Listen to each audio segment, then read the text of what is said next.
We back, man. Let's get into it. Yes, Dun dun dun dun dun. I'm excited. I hope you excited. We excited, man, to be a part of another week. Black Men Vent 2. Yeah. I'm looking at the camera. Yeah. So excited, man, to see everybody on YouTube, man.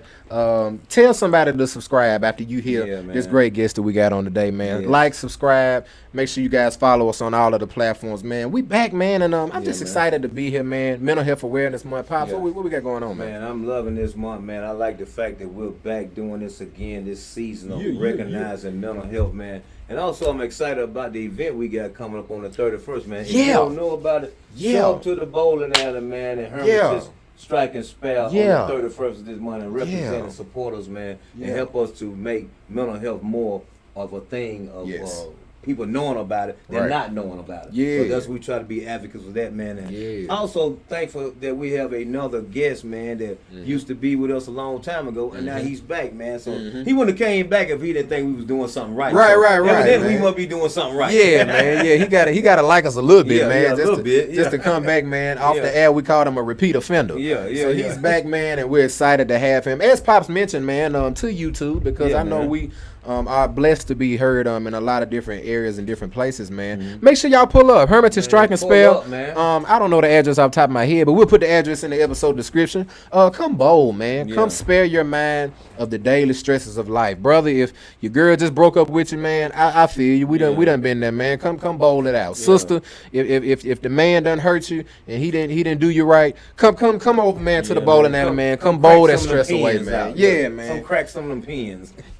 Again, Black Men Vent 2, My Mental Matters in May, guys. A new season that we're doing for the month of May, man, to really amplify the inclusivity as well as the diversity within our platform. Y'all know how we rock.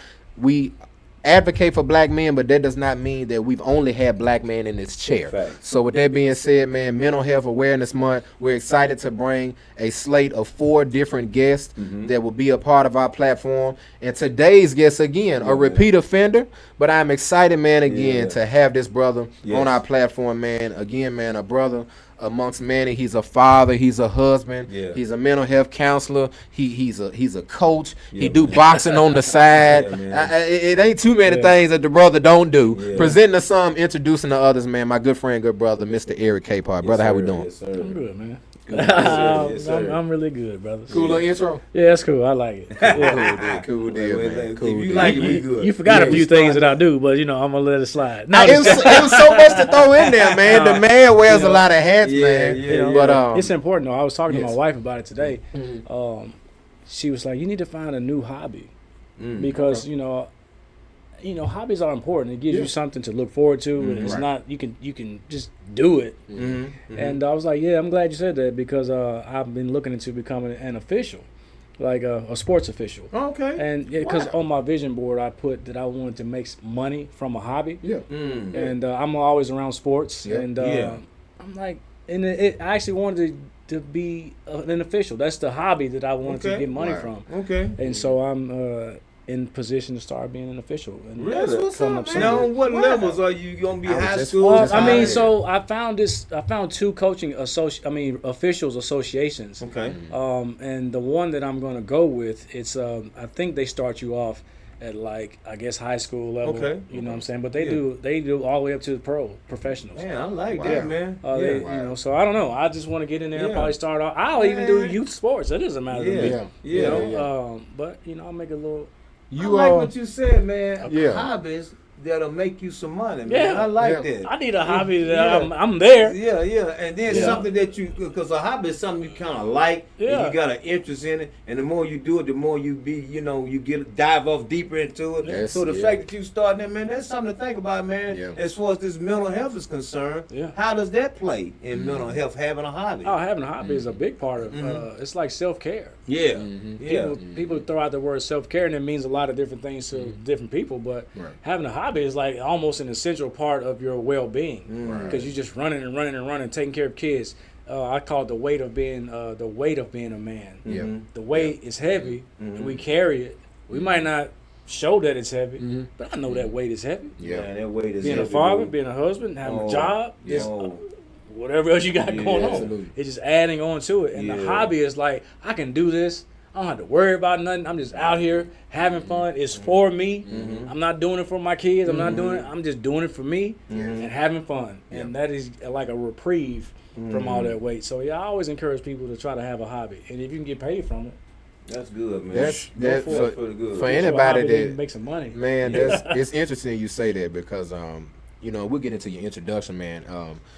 For anybody that really knows me, man, that's kind of how this bowling thing started with me. It was a hobby that, literally me and my granddad, shout out to Amos Herford, me and my granddad, we would go at 8th and Melrose at the bowling alley all the time, get a little Crystal's breakfast, hop right across the street, man, me, him, and my granny, man, we'll bowl. And from 8 years old up until I got to high school, college, it paid a portion of my college tuition. Did it? And it was a hobby. Bowling? Yeah, man. Yeah, scholarship or something? Yeah, man. I know we off topic, but man, I remember, man, being in the rest in peace, Coach Lynn Jordan, man. But I was in his office signing the papers. Like I was really just, man, on signing day on ESPN. I was. Yeah, man. Who gave you a bowling scholarship?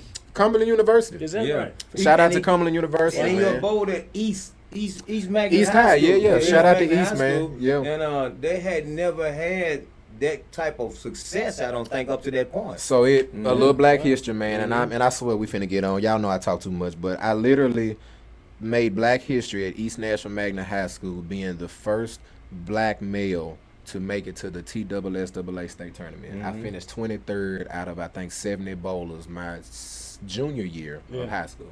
That's what's up. So said all that to say, when you talk about a hobby and making money off of it makes sense. Yeah, man. It makes sense, man. Yeah, it makes sense. Yeah. It makes you sense, ain't gotta just have a basketball and a mic, man. There's other things that you can do, man. Again, that's hobby related that can get you to where you want to go, man. Exactly. Absolutely. Let's get into this conversation, man. My mental matters in May with our good friend, Mr. Eric Capehart. Brother, for those that don't know you, let everybody know who you are.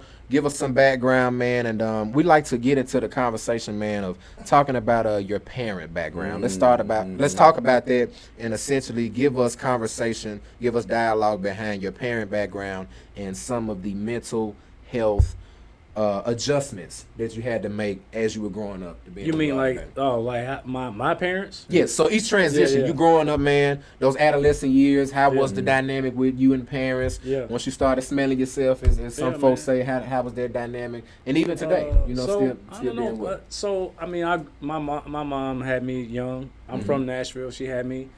She was a teenager. I think she was 17 or 18 when she had me. I was her second child at the time. Gotcha. So my biological father, they were both young, but my grandmother, they used to live in Noel Crest apartments. My grandmother ended up moving to D.C. to attend grad school at Howard. So when she moved, was getting her degree, my biological father was still here living with other family, but eventually they all moved to D.C. with my grandmother when she finished school, and that's how my mom and my dad, like, their relationship ended. He moved away, and that was it. Wow. And so my mom ended up getting this other man. She married a guy that was in the military. When I was maybe I think really young, maybe 1 or 2 years old, we moved to Germany. And we lived in Germany for about 6 years, I think. Wow. Okay. And then came back to the States. And he raised me up until maybe 12, 13. And I'm thinking this is my dad. I didn't know about my dad that I started the story with. I didn't know nothing about this man. Wow. One day, me and my oldest sister, who's now deceased, we had the same biological dad. Remember I told you my mom had 2 kids? Right. She had my sister, she had me. Dad moved to D.C. Well, we joking one day, and I said, your daddy, for some reason. I'm like, I don't know what made me say that. Yeah. I don't know what made me say that. But she was like, we got the same daddy. Because she already knew something that I didn't know. Gotcha. She's like, we got the same daddy. Like, why would you say that? Like, that's a strange thing to say. Yeah. I asked my mom about it. She was like, who told you that? And then from there on, I'm realizing I got a dad. Like, this man that I thought was my dad is not. Wow. And so the man in the military is now out of the picture because he was sexually assaulting, molesting my sister that I'm talking about. Wow. We were living in California. It's crazy. It's like so vivid. We were living in California. Yeah. And I remember we were in the earthquake. This was in 1989. The quake. It was during the World Series. We were actually. I was in that earthquake. That's so crazy. I remember seeing it. I'm a big you sports saw the fan game. too. You I was watching the game when it happened. I was in that earthquake. Yeah. Are you serious? I was in that earthquake. Look at this, man. It's crazy, ain't it? Look at this, man. I was in that. Wow. And then shortly after that, we had this big old nice house in Cali. And we had this room, like just a junk room in our house. And my mom used to always make me clean it up. Yeah. I'm like, why do I have to keep cleaning this room up when they clean it up all the time? Right. And from me saying that, next thing I know, I'm hearing a loud knock on the door. And it's the military police. Yeah. Cause we're living on a military base. He's in the military. They getting him up out of there, in handcuffs, and we ended up moving back to Nashville. And then somewhere along the line, I found out what was happening. I didn't even know what was going on. I don't know how it came to light what was happening, but we back in Nashville, like instant poverty, like. Living in the house with my grandmother. My mama got 5 kids. Yeah. It's me, my grandmother, my 2 uncles, the dude I was telling y'all about before the show. Yeah. You know what I'm saying? That uncle. We got all this going on. Yeah. And so I'm just a dude, and I'm the only male of my 4 siblings. But I'm the second oldest, and so I was kind of growing up doing what I wanted to do. I really did a lot of what I wanted to do. I don't ever remember like a period where I was smelling myself. I always try to be a good kid, but I did become more rebellious towards men. I remember that, like around the 5th grade. I'm like, man, you ain't my daddy. Like, you can't tell me what to do. I remember being that way at school, especially. And getting in trouble, getting suspended, and all this stuff. But I always knew, no matter what, I knew right from wrong. But I would press the issue to see what I can get away with. Man, I was a good kid, man. I had good grades for the most part. Got to high school. Started playing. I played football from 9 years old and played other sports, and that's kind of like what was my thing, playing sports. And ended up selling weed. Got jammed up at school selling weed. Got expelled in the 11th grade, and out of school for a year, and went to all these different schools. But I ended up coming back after my year-long suspension, and I graduated on time. Wow. Came back to school, graduated on time, got up out of there. Went to college, and I looked back and I was like, getting expelled was like the best thing that had happened to me, because it took me away from a lot of stuff that I shouldn't have been doing. I stopped selling weed and just I'm like, I don't have to sell weed. I had a job. You know? I'm a kid that had a job. But I'm just hustling. I don't know why. It was cool. Fast money. Why not? I loved it. But I've been a good kid, man. I went to college. Went to TSU. Studied. Big Blue. Went to TSU. I wanted to go to other colleges, but I had a 1.9 grade point average. And I got denied. I'm with you. I'm like one of the only people who get denied interest in the Tennessee State University. I don't know, brother. You don't know. A lot of us, when we got there, they poured us in a little room and had us to do some things, to take a little test, man, so that we could enter TSU. Yeah, they had to give us a little help, because I was the same way. My high school career was not one that I brag about, but I can't say I didn't fail no grade, and then then kid kept back then. But my GPA wasn't in the brag about. Wasn't in the brag about. I think I was like a 2.4 or something like that. Man, that would have been good. It wasn't in the brag about. I had a 1.9. I didn't know that you had to have a certain GPA to get into college. See, I didn't know nothing about that. I'm thinking I'm going to UT. I'm going to UT. Shout out to UT. Nah, man, they like, no, not with this 1.9. You're not. It's not gonna happen. But you know what? That says something about when you just don't know, man. We need information in our circles, man, on certain things that everybody else take for granted. Because other cultures was taking that for granted. They knew what they had to have. Because I was the same way. I didn't know what you had to get in college. All I knew is my mama gave me the ultimatum. Either you gonna go to the military, or you gonna get a job, or you going to school, but you're not finna lay around here. So I had to make a choice. So I said, well, let me go to school. And didn't know what the qualifications were. I just thought you just sign up and go to school. That's what I didn't know. I want to talk about my mom too, though, because my mom is great. Like, my mom was a young woman raising kids. And one day she was telling me a story about how she was a young teenage mom, and she would be walking with me and my older sister. She had me in the stroller and holding my other sister's hand. And I envisioned that, like, a 17-year-old girl walking down the streets with her kids. With 2 kids. You know what I'm saying? That, and I'm thinking like, my mom was, and she was determined to not let us live in the projects. Yes. You know what I'm saying? She just did not want us to grow up living in the projects. And so I never lived in the projects. I lived in some lower income apartments, but it wasn't the projects. Right. You know what I'm saying? She had dignity. She wanted us to grow up, you know what I'm saying, in a certain way that we felt good about how we were raised. And, you know, my mom is only 60. She's about to be 62 years old. She's just now about to be 62. Praise God, man. And she's, in these last few years, she's been like trying to apologize for certain things that happened while we were being raised. I'm like, Mom, I think I had a great upbringing. You know what I'm saying? And you don't have to apologize to me about anything. So I just really want to shout out my mom for being shout out to mom, man. a good mother. She's a great grandmother. Held it down, man. Yeah, man. She just made sure that her son, even when I got expelled, she wasn't yelling at me. She wasn't even upset. Her thing was she wanted to go to the hearing and tell these people that she wanted to show them that I had support at home. Right. That was her whole thing. I'm not gonna let these people think that you don't have nobody at home that supports you. I'm like, I don't want to go to this hearing. I got caught with a dime bag of weed, which is a little dime bag of weed, and they kicking me out of school. And I got caught with it red-handed.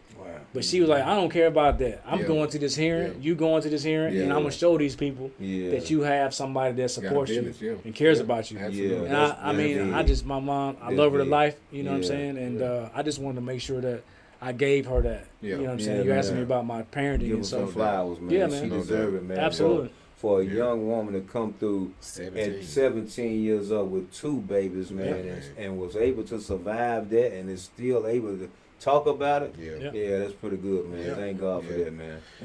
A question I got for sure, just off of that, man, is you're naturally a parent yourself. Absolutely. And how did I'm always interested in just asking this question because I was blessed, you know, to have my father, and he's been there all my life, thank God. But I look at situations like you where, in my eyes, you're a great father. Just by seeing how you do what you do, watching you interact with the kids, man, vicariously on social media and whatnot. But you didn't really have that true, consistent model of what a father would look like, although that's not what you're outputting to your kids today. No. How did you do that? How do you do that, essentially not having the illustration there, but going through so many of life experiences to get you to being the father that you are to man? A few months ago, I told my daughter that I don't always feel like the best dad. Wow. Yeah. Just being real. I mean, as a dad, you sometimes feel like, oh man, dang man, you know. Absolutely. And she said, Dad, you're a great dad. You're a great daddy. You know what I'm saying? And that meant so much to me. It made the things that I was worried about seem like nothing. You know, it didn't even faze me no more. Exist no more. But like my fatherhood is, I had kids and older. I was 30, 33, 34 before I had any kids. Okay. And so I was a more mature man. And I was more established, you know what I'm saying, financially. I didn't have to worry about certain things. I was married to my wife. You know, we had been together for years, and we had a good, solid foundation. And so that's how it started. But, like, fatherhood to me is just about every single moment that I'm here with my kids. I want to be present for them. Thank you. I don't care what it is. My daughter got to play, I'm there. My son wants to play a sport, I'm coaching it. Absolutely. You know what I'm saying? Just because they always need coaches. Right. I'll do it. Right. Whatever. You want to climb, whatever it is, man. And maybe you guys as fathers can relate to this. I spend a lot of time thinking about the future. And a part of my, I guess, venting is worrying about being there. In the future. Alive. Man. With my children. You know what I'm saying? I'm an old dad to me. My kids are 9 and 7. I'm 44 years old. No, man, you was in the same boat. I started having kids at 30. So I kind of feel where you at. And it's because like, where you at right now, like you said, you like, man, I got to make sure they good. Make sure I teach them and train them right. Make sure they got a financial be financially stable if something happened to me. So you think about all that stuff, and like you said, but I don't know if you said it on our outfit, but you're right. That's a lot of weight that go with that, Absolutely. man. A lot of weight, man. Yeah. And I may be one of those men that carry it well, but my wife knows the weight. You know, she knows it, and having a great wife and support helps. Yeah. Come on. In my parenting. Yes. It absolutely helps. Yes. And so, man, I'm just trying to be present in my kids' lives. Yeah. As long as I got breath, I'm going to love my kids to life. Yes, sir. Absolutely. And I need to be less like when I'm in therapy, I'm in there because I'm always in the future. Yeah. But my therapist is like, it's funny saying that because I'm a therapist and I hear other people saying what their therapist say and that I'm that person. But my therapist tells me like, man, you got to be more in the moment. You got to be right here every day. Like, Absolutely. Every moment, that's another moment you have with your children. Yeah, man. You worrying about Absolutely. 20, 30. Like, I'm 30 years down the line worrying about Ain't there something, man? something when I need to be right here today. I like the way he said that, man, because my pastor, man, been talking a lot about distractions lately. That's a distraction, man. Yeah. That we get distracted about thinking about futuristic stuff and not really pinpointing what's going on right now. You can miss right now. Yeah, you can miss right now. You know what? You and can I miss learned that a lot from of my moments. son, man. My son was dealing with some stuff one time, but he shared with me. He said, Daddy, he said, I really got a chance today to take time and watch a bird feed another bird. Yeah, that's like, being in the moment. Yeah, and I was like, wow. I thought about that, man. I'm No, like, that's serious. And that makes sense, man, because we moving so much. We missed that. Yeah, that's one of God's greatest creations, you know. Greatest thing that he does is allow another bird to feed his bird, and he gets a to see. You know, my mom probably fed me like that. Exactly. You don't be thinking about stuff, but if you take time and pay attention to the details, then you won't miss so much stuff. So that's where I learned that from him, and it kind of slowed my life down, man. Yeah. It really kind of slowed my life down, because if you think about it, life is fast, man. I was telling somebody the other day, I said, man, at my age now, I look back, and I'm like, man, I remember my 20s, it was a blur. Yeah. Like, I still remember some moments, but just holistically, a blur. Then the 30s started having kids. I said, okay, that kind of slowed things down. But here it was. I got in the 40s, stuff started speeding up because I was doing what you doing. Well, I got to get them ready. I got to make sure they there. I got to be at everything. Then 50 kind of slowed down. But now here I am hitting this other 6-0 mark and look like it's picking up because of what we doing. Podcasting, financial education, and all these ministry, you know, preaching, all these type of things that I do on the side. I ain't gonna say on the side, but other things that I do. Hey, man, now life don't pick back, because I said I can't let it go fast. I look up, I'm gonna be 70 and I'll miss the 60s. You know what I'm saying? So it's one of those things where you really just have to do what you said, be present and just slow down. Be in the moment. Yeah, just slow down. I think the interesting thing to bring as a point of conversation is all three of us, we wear different hats. Man, and I think the hardest part about being present with one hat on, you feel like you've left the other hat behind. Man, yeah. You know what I'm saying? Like I'm like you present as a father, you there. But maybe in your mental counseling lane, I feel like I'm slacking. Maybe in your coaching lane, your boxing, I know you do that as well. Maybe I'm slacking there. Somewhere a man always feels that if I'm good in one area, I'm shaky in another. You know what I'm saying? And that just I think that just speaks to us wanting to be stoic and us always having to have that chin up, chest out, you know what I'm saying, demeanor. But the thing that interests me is just how different men wear the hats, and essentially how you allow each hat to dictate your mood as well. Because you in your father role can't be you in your counseling role. Right. You know what I'm saying? It's two different moments Absolutely. that you're relating to. And let me just, that's a question I bring up, man, is how do you essentially take on the roles, each and every role that you got, from the father perspective, from the husband perspective, because that's a lot. You dealing with the kids, and then the wife feel like she ain't been attended to. So how do you adjust? How do you transition to all the different roles that you do have, all the different hats that you wear? Man, my pastor taught me this, and taught all of us this, is that when you have a lot of things going on, it's easier to manage it if it's all connected. and it all makes sense. Yeah. Wow. You know what I'm saying? I like that. So, for an example, I'm a dad, I'm a husband, I'm a therapist, I'm a all these things. But if I throw in there that I'm I don't know, something that's way left field, that's not even the part. It's not connected. Right. They're not all touching. You know what I'm saying? And so everything that I'm doing is all touching the nucleus. Yeah. Yeah. I mean, from coaching to being a therapist to all these, it all connects. Yeah. And so that's one way to make it easier. I like that. And it's like a Thanksgiving plate. All you know, the food it all go together. And when it's blended together, when you put some of this together, it tastes a little bit better.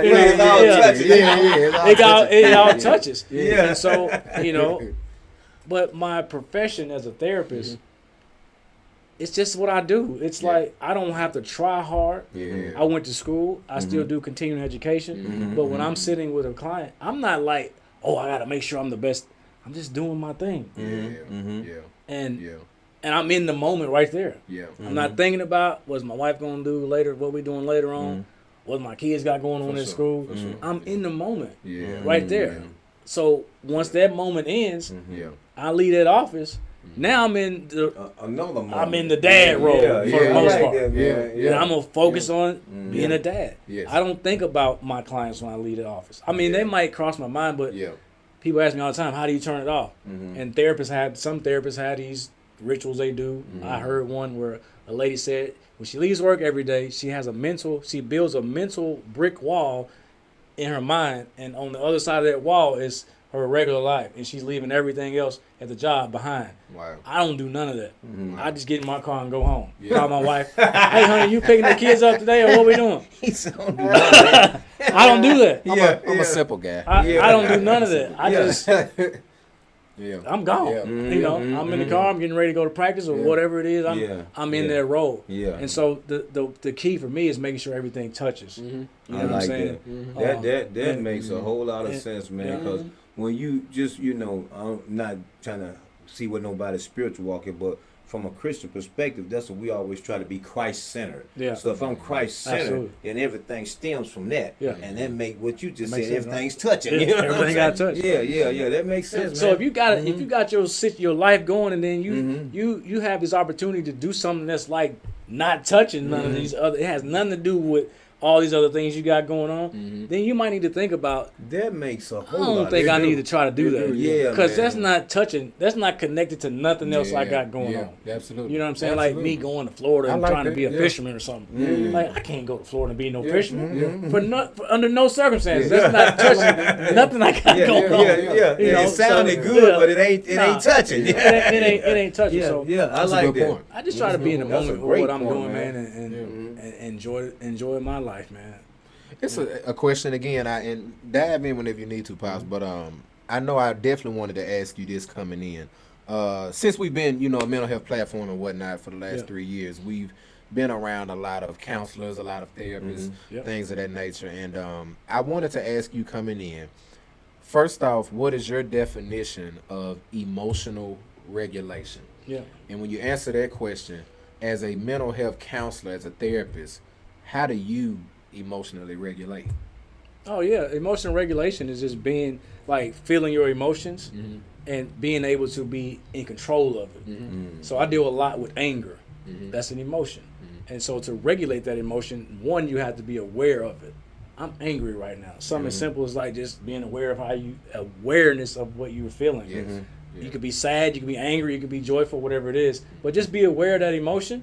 And if going back to anger, if anger is the emotion, you regulate that by, all right, let me just, numerous things you can do. You can stop. You can stop, think about it, then react. You can do some deep breathing. You can you can leave that situation and do something different. Just do something different, something as simple as that's the easiest way to describe it. But I describe emotional regulation as being aware of your emotions, and being able to be in control of it. And people say, I hear this all the time, well, you made me feel this way. I don't really think a person can make you feel any kind of way. A person can do things to trigger you, then you choose how to feel.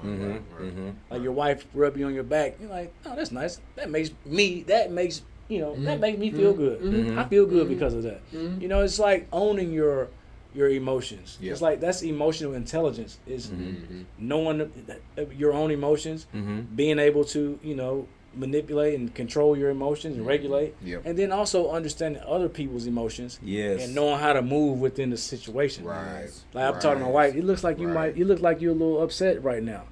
You know, I'm not saying, dang, you look like you got an attitude. I'm like, it looks like something's bothering you right now. Is everything okay? That's emotional. That's emotional intelligence. But you see how he approached it though. He didn't approach it up here. Right. And a lot of times in this field which we deal with, when you up here, that's when they gonna match you. Exactly. You know what I'm saying? But the fact he started right here, they don't always go that good. Now I'm be honest. But a lot of times, even when somebody's here, if you coming in like that, it even de-escalates them a little bit. You know what I'm saying? And I emotionally regulate by the same way I just described it, man. Just being aware of how I feel, and just trying to practice the things that I know I can do. And so that's just the simple way that that's the simple description of it and how I manage. Makes sense, man. What you got, Pat? Yeah, man. Pretty much, he hit on something really though when he talked about like dealing with that anger thing, and when he said the deep breathing thing. You would be surprised how much that will bring you down, man. That's another thing we've learned since we've been in this field, man. But man, because I deal with anger as well. That's one, everybody I pass does. it down to my kids and probably both of them. But when I'm talking about, I was excessively angry. Because and one of my things I had to find out and own this. I found out this later on in life. I was trying to figure out why was I so angry. I had a good childhood. I had mom and daddy. But what I found out is that I was angry because I had no brothers and sisters. And all my friends had brothers and sisters. So when we go out and kick it, they like, man, they with their brothers and their sisters, or they going home to brothers and sisters. I'm going home, it's just me. And that started to build to a point of anger, you know what I'm saying? So when I interact with them, like we playing ball or something, I tell this story all the time, but it's serious. If we playing a sport in my yard and I lose, oh, y'all got to go. You got to go home. I don't Get lose. my ball. That was me until I figured out that was causing me to lose friendships. And then I had to adjust that, man. But I still had that anger issue, man. And I had to finally figure out that was part of my anger was that. Some other things too, but that was one of them. You know what I'm saying? Well, you know what it is. And you said you'd be surprised how taking a deep breath can do what it does. That's because you are activating your body's natural relaxation response. That taking that deep breath is like it's literally activating your relaxation response. It's just like whatever the anger trigger was activates your stress response. And so to counter that stress response, you activate your relaxation response. You can't be stressed out. You can't be like on 10 anger wise and relaxed at the same time. One of them you can't really be both to me. I like that. So you need to keep doing that breathing until you calm. That's why they always say, man, just calm down. Breathe. Right. It's because they're trying to get you to relax. Center it in. You know, bring it in. It's just the physiological responses to what our body does. What you said a lot of times, this is just a God thing. When we first got into this, we was practicing some things in the mental health world that we didn't even know we was doing that was right. And we was doing it right. I'm like, doing it right. Well, thank you, Lord, because we needed that at the time. We didn't know what to do. We were just responding. And now we come back and find out some of those things we was doing was just right, man. So sometimes, man, you just got to trust your gut, man. You know what I'm saying? Well, you know, your gut is really your brain. Your gut actually is like your second brain. You know, there's this training that I did when we was talking about I forgot, it was some type of anxiety training, and we got to talking about our bodies and your gut is like a second brain. Wow, so that's what that phrase it's not phrase really your gut thinking for you, but it's like it's your mind. It really is your actual brain. When you say I got that gut feeling.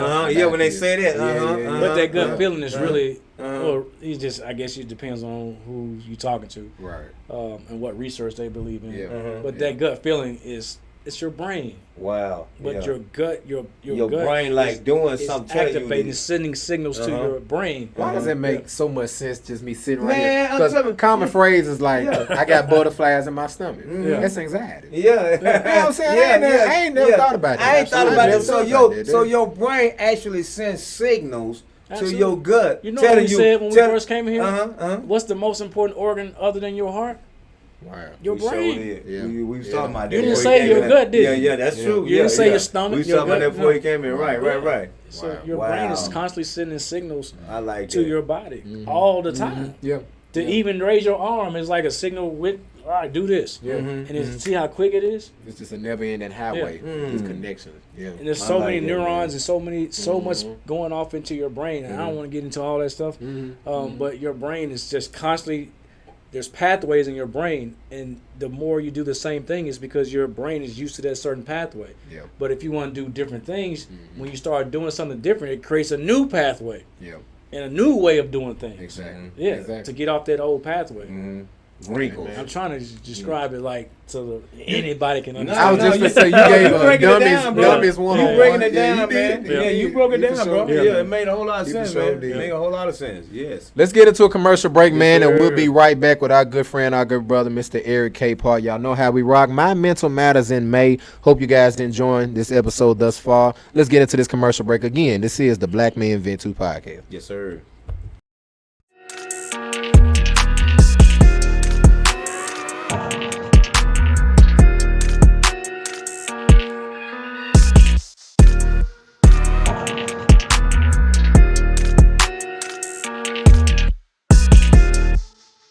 And just like that, man, we're back. Yes, we're sir. back, man. Yes, Again, man, excited. If you guys are just now joining us, you're tripping. Yeah, man. That's all I got. Don't go to the bathroom on us, man. Yeah. Stay hang with us, man. Hang with us. Then you gonna mess around and miss something like you just missed that point about the breathing thing. I bet you didn't even know that, did you? Yeah. So They don't even know what we're talking about. They don't even know what we're talking about. So YouTube, stick around, man. Stay around. Lock in with us, man. This second half, man, is gonna be great, man. Again, My Mental Matters in May. If you're just now joining us, man, a unique season that we have for the month of May. Well, we're trying to do something different with the platform, spice it up a little bit, bring a different guest on the platform to further amplify the diversity that we try to bring on the show, man. So if you're just not joining us, man, come on back, man. We got our good friend, good brother, Mr. Eric Capehart. He wears a lot of hats. I missed a few of them in the first half, but nonetheless, man, he loves me no less, man. So we again excited to have him. My Mental Matters in May. Let's get into the question. Let's get into the conversation. Mr. Capehart, what would you like to vent about today on Black Men Vent 2? There's that question. I'm gonna be honest. Marriage is hard. I'm gonna just go ahead and say it. Talk about it, man. It's hard. Talk about it. And I'm about to be 14 years married. Yep. Congrats, later this year. Thank you. Congrats, man. I mean, hey, it's Absolutely. And people, the question I get is, how do you make it last? Like, how do you keep it going? Yeah. And it's really simple, man. It's just it's all about a choice to do it. You just like I chose to get married, I'm choosing to stay married. Come on, man. Okay. It's that simple. I like that. It's just that simple. But at the same time, marriage brings challenges. You know, my wife, she's at that age where she's going through changes that women go through. I'm changing as a man, and that's not always the most comfortable situation. So true. It's hard. True. And I got some advice from a man. He was like, you know what? He wasn't minimizing what my wife is dealing with and what we're dealing with, but he was like, you know, you just can't really trust the person that shows up because her emotions are everywhere. Right. And I went and told my wife the same thing. I told her that. She's like, yeah, you know, I can't hardly trust myself. And she from that, she said she was talking to another woman that told her, just let everybody in your house know what's going on. Kind of like give us a warning, like, hey, disclaimer. This is what's happening. Yeah. So just so to get pop off. I got a reason. Yeah. But it's still never comfortable. Yeah. Right. True. Right. Even though you had that knowledge of what's happening, it's a challenge. Yeah. But at the same time, it's like I'm choosing to do this. My wife is. I told her mom and dad that I'm going to love her and through it all until the end, and I'm going to honor that. You know, and I told my wife, my wife and I, we people like, you said that to your wife? Like, y'all talk about these things? I'm like, yeah, man, we do, because we're confident in our relationship. We trust each other. Right. And I was telling her just the temptation of other women. It's real. Man, what? Yeah. Yes. Yeah. Any man knows that. Oh, Any man, woman. shoot, Like, yes. Yeah. it seems like us men, though, it seems like it's and to me personally, it's a battle. It's a fleshly battle that you have to kill. It's daily. I mean, it can Look, be every Paul's- other hour. Paul said this, but Paul said in the scripture, like he's like, when I get up in the morning, I have to kill the flesh daily. Like I'm fighting my flesh. Stay down. All day. Stay down. You know what I'm saying? And he don't want to stay down. He keep coming. You know what I'm saying? You know, if you fight that dude, you like, stay down, man. Stay down. He don't stay down. And he keep coming back up. You know what I'm saying? No pun intended. Yeah. Stay down. Right. Look, wait a minute. Illustration. No, we don't do that to nobody. Yeah. But venting about marriage, a lot of people don't get to do that. A lot of men are suffering in the silence of, I don't have nobody to talk to. If I try to tell her about it, it's gonna be a fight. Yeah. And then my homies don't really care. At least that's what we're thinking. Well, what is marriage showing us on these various social media platforms? That's like another thing that grinds my gears. I know I'm finna bring it out to you, but just naturally, I was raised in marriage, if you will. Yeah, My parents been married for 30 plus years now. I have my own dispositions with marriage, just of how it looks in 2025 versus how it looked when they got married 30 years ago. It's different. And I would say it's different. I told my mom, me and my brother, we joked about it, that we said it in this way: the dating pool is pissy. Yeah, like it's just the options that are out there. It's pissy. It's just ammonia. not. It smell like ammonia. It's an odor in the water. Yeah. You know what I'm saying? Yeah. But it brings me to say that I think that when you talk about marriage being hard, you also got to talk about just even establishing the relationship with someone else before you even get to that covenant. Just saying I like you. Yeah. And just learning a person from that point to even before you get to jump in the broom. Because in our generation, man, the millennials, I would say, man, we might like each other for a good 90 days, man. And we need another show on TV. You know what I'm saying? And what is that? That's the question I want to get out. Is what is that? Is it just a choice, or is it more than just a choice? Like, you actually have to learn the person. You got to choose to love the person. So I get it on a superficial term of it's a choice, but after that choice, there is more work, right? Oh man, absolutely. You know, I mean, I'm a millennial too, by the way. You said us millennial. I'm like one of the first. I'm like the first year of millennial. The first tier. 81. Millennialism. I'm a 1981 baby. That's you in there? Qualifies me. Wow. You in there? Well, he's like, I remember what I was doing in there. Yeah, I was just gonna say. When you said 81, that struck a nerve. I came to TSU in 82. Yeah, I was about to say. Yeah, 82. Generally, what people say. Yeah. But man, marriage is a choice, and it's. You say we date for. First of all, if you're looking at the internet to get any type of marriage, what it looks like, it's not. Yeah. It's just it's fake to me. It is. You just said it is. They're not gonna give you the real picture because here's the thing, man. They always want to make things of God look bad.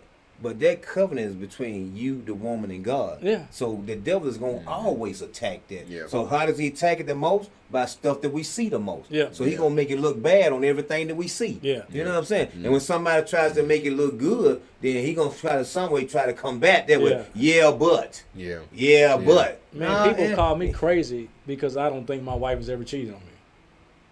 Hey, man, you need to grow up, man. Grow up. I'm like, why?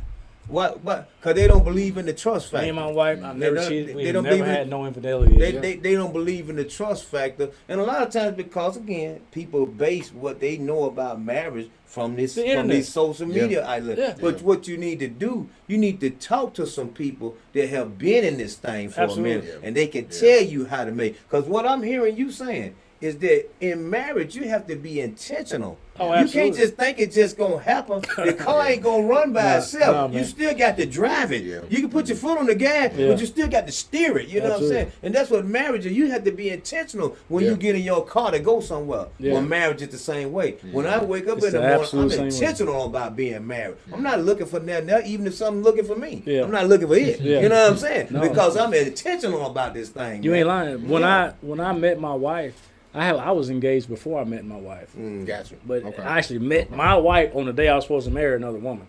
Wow. Wow. It's crazy. Ain't You gotta unpack that. Yeah. You gotta I mean, unpack that. I met Wow. another woman. We were engaged. We called it off, and like I called the marriage off, the wedding off 30 days before, Yeah.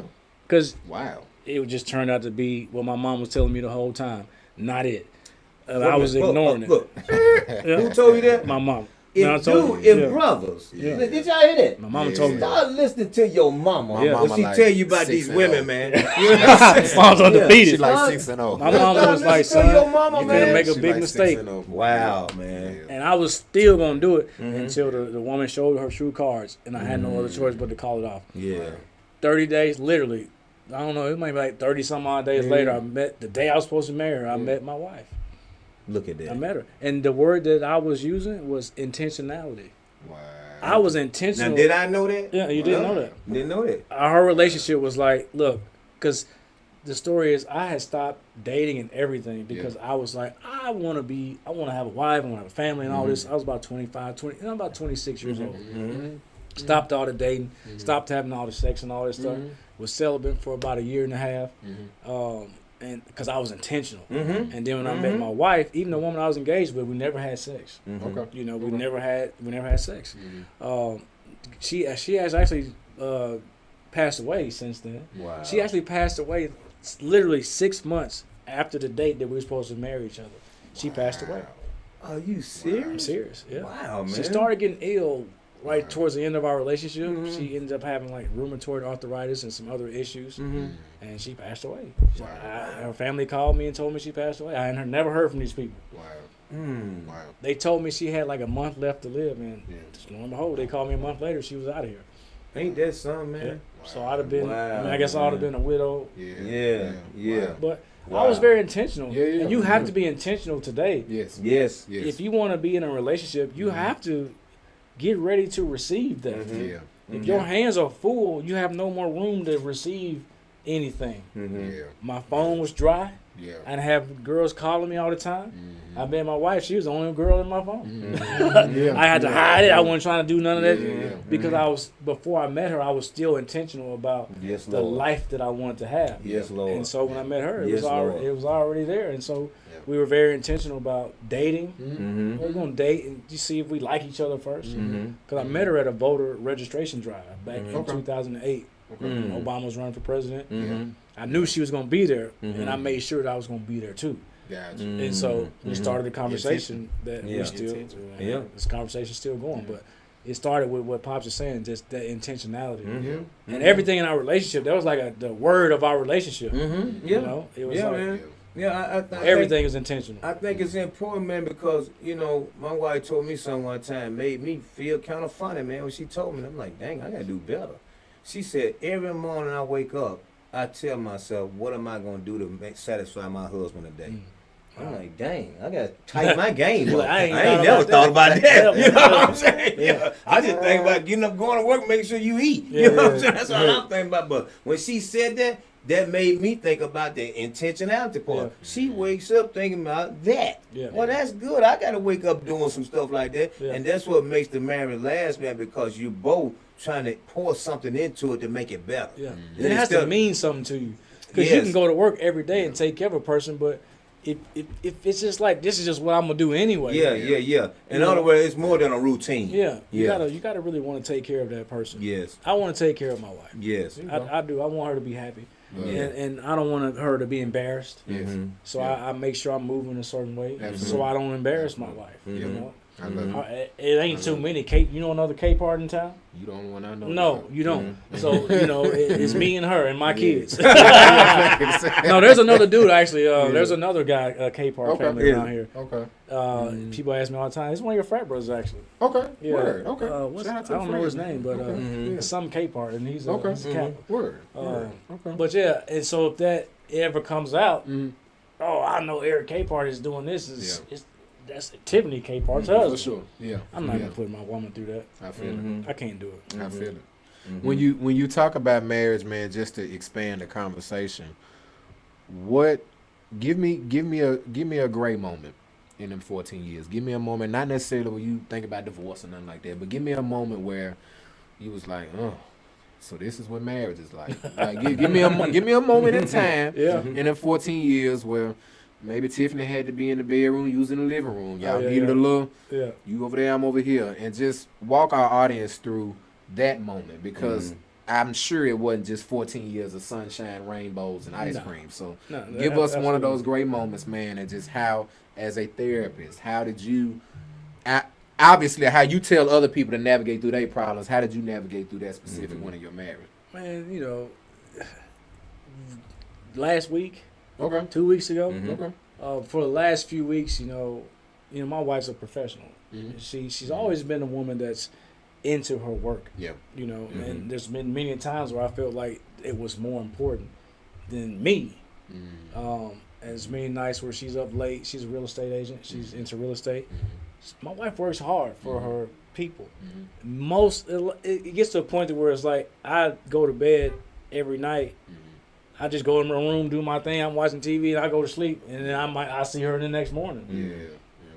And that interferes with our intimacy. Not just sex, but just like talking, like absolutely, the pillow talking, just laying up next to each other, cuddling, all that. It's when it's like weeks at a time, it makes me. I don't know. It's not good for me. That's like a gray area, and I don't always know how to address it with her. You know what I'm saying? But then I finally just say something about it. And then it works out, but it creates like an emotional distance. To per se, it's like I don't feel connected to her like I need to be, and then that's where that temptation it gets worse. You know what I'm saying? Now I'm like trying to look away. Like it's just hard. And maybe you can speak on, because you brought up something else. You can speak on the husbands that when their wife has hurt them or what have you. How I heard it. Somebody explain it. You're trying to find a point to jump in the water. It's like, no, I don't want to jump in right there. No, it ain't a good time. Now let me do it now. No, she just told me she was mad. Maybe tomorrow. She wake up. No, that ain't a time. How do you find the right time, if you will, to address a issue, a concern that husband or wife may have, knowing that the wife, you got this going on, got that going on, emotions may come from either end. How do you know as the husband, okay, let me jump in here, and knowing that it's a safe time to do it, like you just mentioned? The best thing you can do is assume now is a good time. Okay. Because it may not be. Okay. Yeah. I've assumed that this is a good time to bring up some numerous times. It wasn't the best time. And it's not necessarily it's not the best time. It's really about, to me, emotional intelligence of both people. Absolutely. You know what I'm saying? In that moment, for sure. And so if I'm coming to you with something, your emotional intelligence should kick in. You need to understand how you feel. Right. But then you need to be able to read the room, per se, and be able to handle that. So it doesn't always happen.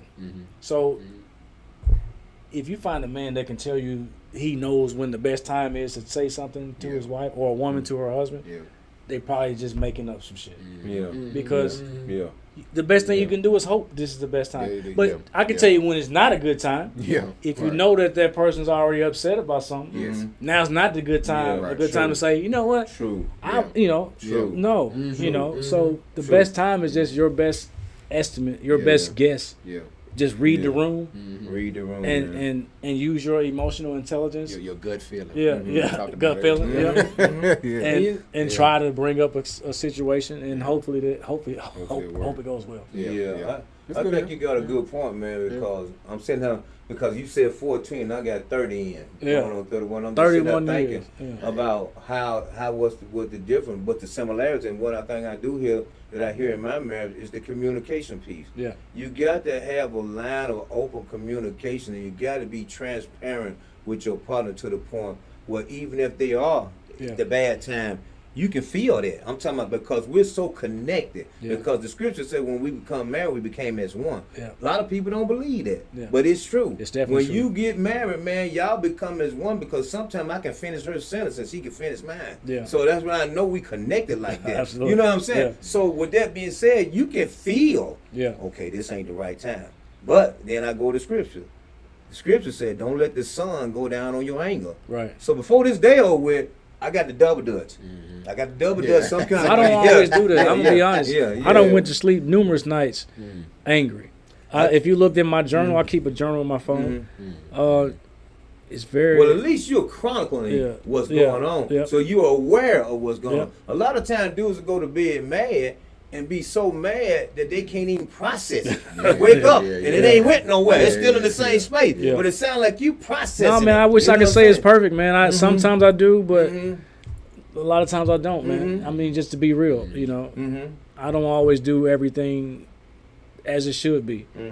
I'm not perfect. I'm no different than any other man. Absolutely. And I'm listening to what you just said. And what he's showing them, 14, but he's still in it. 6 or 30, and I'm still in it. But we got two different ways we deal with certain situations. You know what I'm saying? So you got to do what's comfortable. I ain't gonna say what's comfortable, but basically what works in your household. You know what I'm saying? Because your partner and my partner is different. Totally Me and you different. You know what I'm saying? But we got the same objective, and that's I'm gonna stay married. And if I got anything to do with it, I'm stay married. You know what I'm saying? I'm gonna stay married. It costs a lot to divorce nowadays, so it might be the best financial option. Hey, man. It's cheaper to keep her. That's true. That's true. Dude put a song out about a long time ago. In today's time, and we've been there. We've been there. You know, another one of those times where my son was. I remember the day we came home from the hospital with my son. We sitting at the table. The day we came home, I'm holding a newborn baby, 3 days old, talking to my wife about separating. Wow. Wow. So I like that, man. And what he's showing you, man, again, marriage is work, dude. You got to work at this thing, man. It's a choice. He said that. That's a lot of time that's the one that gets me now. Okay, so marriage is work. Yeah. People get in relationship and they put in that same work in the relationship, but don't want to get married. They ain't married. Don't make sense to me. That's up to them. That's what you want to do? Yeah, it just don't make sense to me. But then when something go wrong, then you like, oh, he supposed to do this, he supposed to do that. Not necessarily. We not married. Yeah. I mean, it goes like people.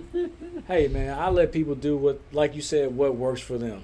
That's work. Is that my question in therapy is a lot? Is it working for you? How's it working for you? If you say no, it's time to do something different. Thank you. If you say yes, have it. It is what it is. Have it. You made my job easy today. Say it's working. All right, cool. Is that working for you? How's it working out? Yeah.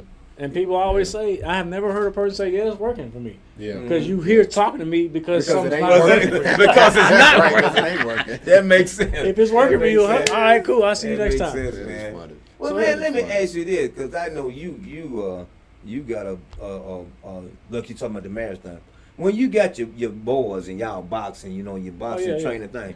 So how do you portray those teachings to them? Because I know they looking to get married one day. Yeah. They see Mr. Capehart, he married. How do you portray that teaching to them, man, to make them look forward to doing something like that? You know, that's a good question, because just the other day I was talking to one of my mentees. I've known him for about 10 years. He's 32 years old. And he watched me. To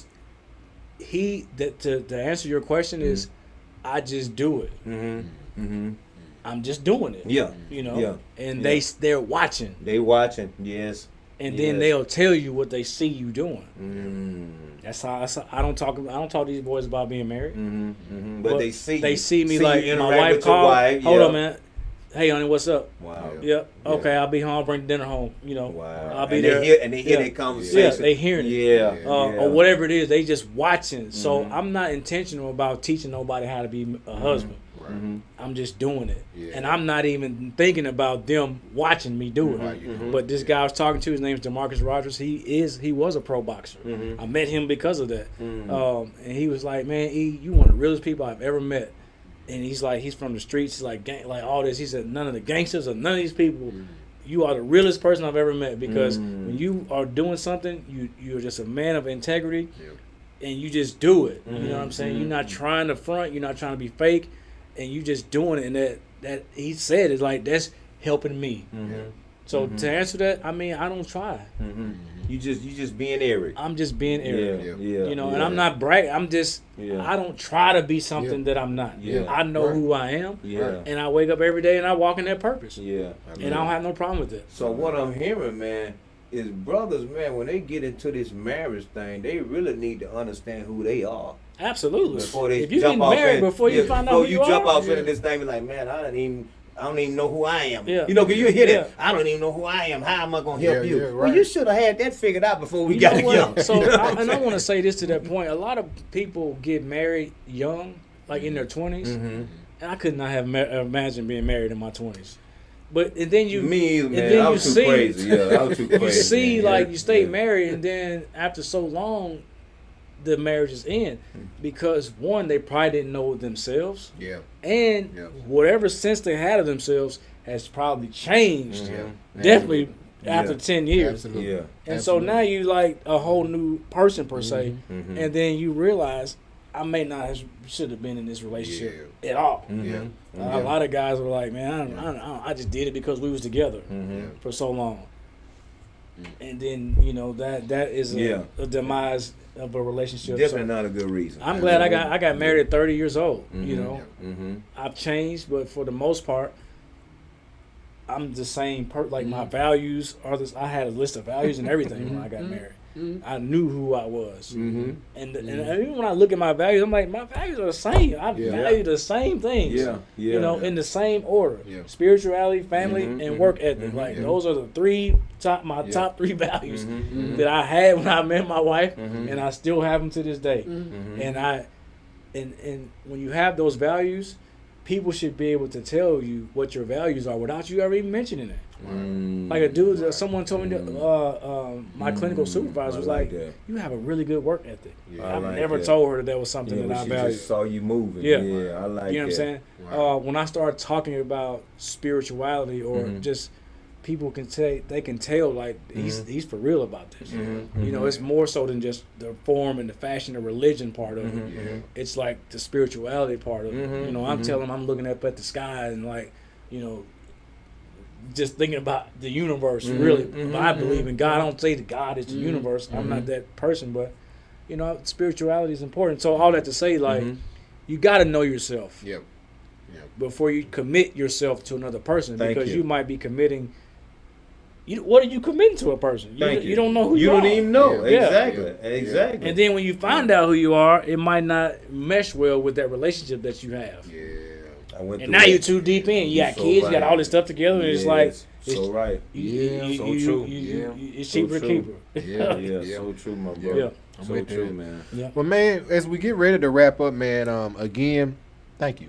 Man, this dude, man, I'm saying what he just a good brother, man. Cause as we sitting here talking, I'm like, man, this time going too fast, man. And like we mentioned it off the mic, man. You know, just our YouTube audience, anybody's listening. Eric Capehart is the type of brother that you could talk to all day long. Oh, without a doubt. And have a conversation where you leave with something. You know what I'm saying? Leave with some type of nugget, some type of gem, something, man. So on a serious note, man, thank you again for coming back, man. You're welcome. My pleasure, man. I'm looking for round 3, man. So what? Give it another year or so. Couple years from now. But you know, another similarity that I'm gonna just throw your way, man. You gonna make the 30 mark, man. You know why I say that? Yeah, you gonna make it. You're right. You know why I say that? Because when you just said you got married at 30, I did too. Yeah. And I'm 30 in. I take it. Yeah, I'm 30 in. I take it. Yeah, you gonna make it, bro. Yep. I'm rooting y'all on. Yep. I say I'm rooting y'all on. Come hell or high water. Rooting y'all on. Lord willing, the creek don't rise. Lord willing, the creek don't rise. What the old folks don't say. Yeah. You know, Well, I hope he's willing. Because I know he's willing. So we just gonna make sure the creek don't rise. Right. Yeah. Before we go, I want to tell a little funny thing about that. I once broke up with a girl because she said that to me. For real? Yeah. Wow. I'm young. I'm like in my 20s, and she's like a Southern girl from Alabama. Yeah. And we was like dating or whatever. She was like, she said that Lord willing, the creek don't rise. I'm like, what? Like, what are you talking about? Like, that's just too much for me. Where you coming from with that? We can stop this right here. I told my wife that recently. She thought that was the funniest thing ever. Like, That's you broke hilarious. up with somebody for that. I'm like, I did. I couldn't do it. Yeah. But anyways, I just want to share that. It's been a pleasure, man, talking to you guys. Yeah. Man, that was a good way to end it. For Well, sure. man, definitely want to bring this out, man. Just being Mental Health Awareness Month. Propose a question to you. Again, man, just thanking you for being on the show. Lord. We know how important mental health is for black men. Yep. So we want to propose this question to you, man. There is a young man that has heard your story, heard everything that you've brought to the show today, man, but is thinking about suicide. And we always bring this question up because suicidal ideations is real. Yes. You know, it's one of those things where the thoughts play with your mind and your mind play with the thoughts, and you really just try to have a balance of that all in one setting. If it's a young man that has heard your story, listening to your story, he deals with suicidal ideations, if you will, and you are the last person of point of contact before he decides to make his decision. You're the last person that he needs to talk to, wants to talk to. What do you tell that young man in that moment that you have him in to further help him to understand that if I, Eric Capehart, got through everything that I got through, then so can you? Yeah. That's getting deep because I'm dealing with a kid that's suicidal now. Like literally, just had to take him yesterday to a hospital. You know, there's so much that you could say. It just depends. You know, I find myself asking a simple question: Are you ready to die? I mean, it seems like, why would you ask somebody that's talking about they are ready to die? Because I've been suicidal. And the thing that stopped me from doing it was I had a moment of clarity that I literally said, I'm not ready to die. The pain is what we're trying to escape. But the pain don't last forever. Right. So I would try to help that person understand. I understand trying to escape the psychological pain that you're feeling, but that's temporary. Death is permanent. I like that. Yeah. And so that's how I would start. I've never had a client actually complete suicide. Yes. Definitely had them that try. That's right. Yeah. And so I would say, man, hey, the pain, I get it. It's temporary, but death is permanent. So And get the help. Call 988. Call that number. Get on the phone. 988 for sure. Call that number. Yes. You know, go to a hospital. Tell somebody. Yes. Don't sit there in silence and end your life. And the unfortunate part of this is that people are going to do it anyways. Exactly. Can't save everybody.